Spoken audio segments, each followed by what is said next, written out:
আপনারা যেটা প্রশ্ন করেছেন যে শিক্ষার্থীদের যে সংকটের জায়গা, শিক্ষার্থীরা তাদের পড়াশোনা শেষ করার পরবর্তী সময়ে তারা চাকরি জীবনে প্রবেশ করে তাদের যে মেধার বিকাশ এবং তাদের পরবর্তী যে কর্মস্থল, সেই কর্মস্থল নিশ্চিতের জন্য তারা পরীক্ষা দেয়।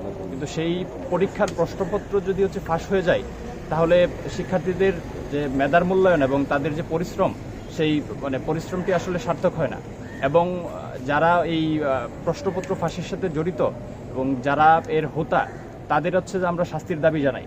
এবং আমরা মনে করি যে শুধুমাত্র এই পিএসসির যে প্রশ্নপত্র ফাঁস এই ঘটনাটি নয়, আমরা বিভিন্ন সময়েই বিভিন্ন শিক্ষা প্রতিষ্ঠানের প্রশ্নপত্র ফাঁসের ঘটনা দেখি, বিভিন্ন নিয়োগের প্রশ্নপত্র ফাঁসের ঘটনা দেখি, যেটি যে আমাদের শিক্ষার্থীদের জন্য এবং ছাত্র ইউনিয়ন থেকে আমরা মনে করি যে এটি একটি শঙ্কার জায়গা।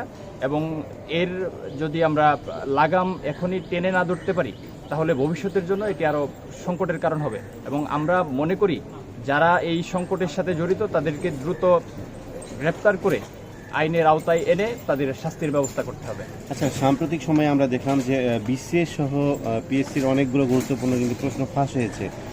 আপনার কাছে একটু জানতে চাই, যেহেতু যারা ফাঁস করেছে তাদেরকে কিন্তু সিআইডি তাদের কিন্তু গ্রেপ্তার করেছে, কিন্তু যারা ফাঁস হওয়া প্রশ্নপত্রে চাকরি পেয়েছে তাদেরকেও উন্মোচন করে তাদেরকে শাস্তি দেওয়া যায় কিনা, বা তাদের জন্য আপনারা কোনো ধরনের আন্দোলন করবেন কিনা? হ্যাঁ, অবশ্যই, কারণ প্রশ্নপত্র ফাঁস হয়েছে এবং 17 জনকে ইতিমধ্যে গ্রেফতার করা হয়েছে। আমরা তাদেরকেও ধন্যবাদ জানাই যারা গ্রেফতার করেছেন, এবং গ্রেফতারের মধ্য দিয়ে চূড়ান্ত শাস্তিটি নিশ্চিত হয় না। আমরা মনে করি তাদের শাস্তির আওতায় আনতে হবে। এবং যারা বিভিন্ন সময় হয়তো আমাদের সামনে আসে নাই যে এই ধরনের ফাঁসের মাধ্যমে অনেকেই চাকরি পেয়েছেন, আমরা মনে করি যে সঠিক তদন্তের মাধ্যমে যারা এই ধরনের ফাঁসকৃত প্রশ্নের মাধ্যমে চাকরি পেয়েছেন, তাদেরকেও সুষ্ঠু তদন্তের মাধ্যমে তাদেরকেও দোষী সাব্যস্ত করে তাদেরকেও বিচারের আওতায় নিয়ে আসা।